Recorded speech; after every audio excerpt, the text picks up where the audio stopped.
Exactly the right moment for Derek Wormald, but what a terrific shot that was from the champion in the closing seconds of that second round.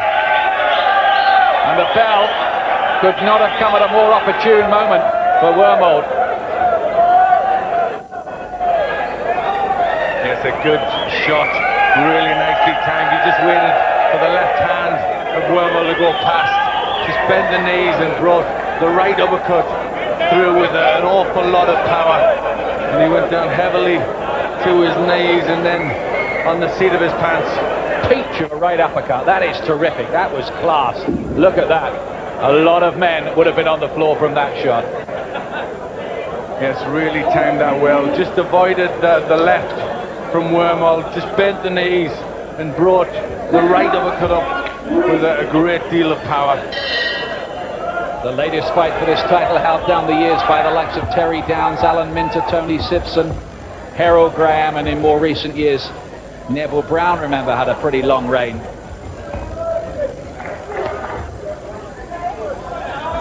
Eastman, the latest proud holder, and very much on top against the willing, but maybe a little outclassed Derek Wormald.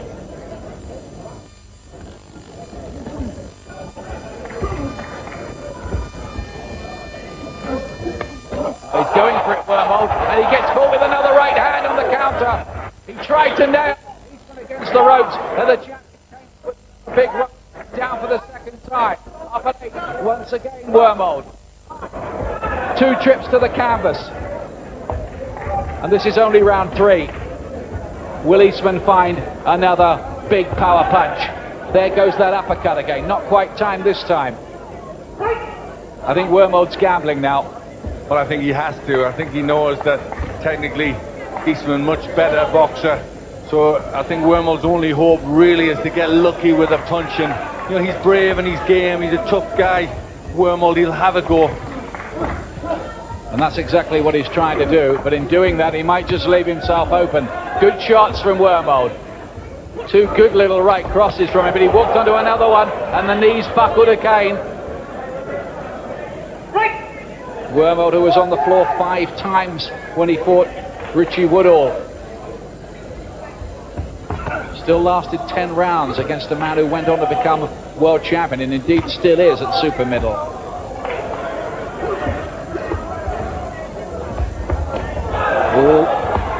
He's being pretty accurate and mean and vicious with these shots, Eastman. There's Wormald opening up there with punches. Eastman just content and relaxed to stay inside, catch a couple of punches on his gloves and then unload himself.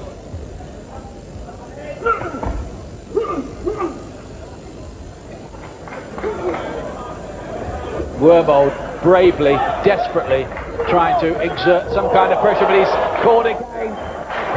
Down for the 3rd time. Wormald has felt the power, and I'm not sure he's going to make it this time. He gets up on pretty unsteady legs. The gum shield was hanging out. You got the feeling that he thought about staying down, but he's such a game character that he still wants more, and he still wants to give it another argument, but it's an argument he's losing.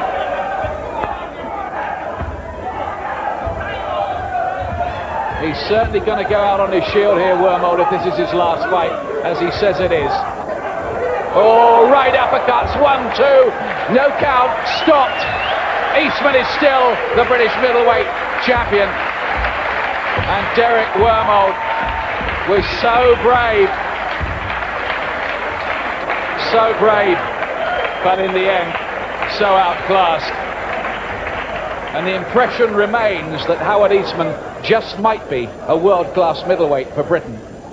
Well, that was a very good finish for Eastman, just showing class in his finishing, showing a little bit of class there, going over and picking Wormald up, and a nice sporting gesture from the champion. Well, an action-packed 3rd round. This was the first knockdown. Right to the temple, Glenn. Yes, that was a heavy right hand. He just waited for the right opportunity. Wormald just trying to put him under a bit of pressure, catches Eastman with a couple of good shots and then really fires back with that heavy right. Wormald does manage to catch Eastman with a right and a left, but look, he's straight back with that right hand, just has it ready there. This is the second knockdown. There's a right uppercut again. It was another very, very hurtful punch. Well timed. Look at the expression on Wormald's face. I guess he's game, but he brought himself close to Eastman, and that's where Eastman can land with those uppercuts, and they really did work well. This at the finish, again, it's the uppercut. He just waits his time. Wormald throwing the punches, then a short right uppercut followed by another one, and that was the finish. It's worth reminding ourselves, Keith Holmes, the WBC champion, the American, was just watch this celebration as well. There was talk that Eastman might come in as a late opponent for Keith Holmes on September the 22nd. Holmes's camp took a look at pictures of Eastman, and they didn't really want the fight without more preparation. Looking at that, maybe you can understand why. Wormald, okay, he's at the end of his career. He's a veteran now, but Eastman did that very impressively and could well go on to bigger things. We hope so. Ladies and gentlemen, the result. Your referee, John Coyle, stopped the contest. The winner in 2 minutes 56 seconds of round 3, and still the champion of Great Britain, Howard Eastman. Ladies and gentlemen, how about a hand for a very, very game warrior, Derek Wormald. And he deserves the big hand too. It's probably the end of Wormald's career tonight. He's retired a few times, mind you, in the past. Howard Eastman on his way to collecting maybe the Lonsdale belt to keep. He only needs one more British title win to do that. So Howard Eastman is clambering out of the ring. I'll be very interested to hear what he says, not only about tonight, but about that Keith Holmes business as well. He's talking now with Adam Smith.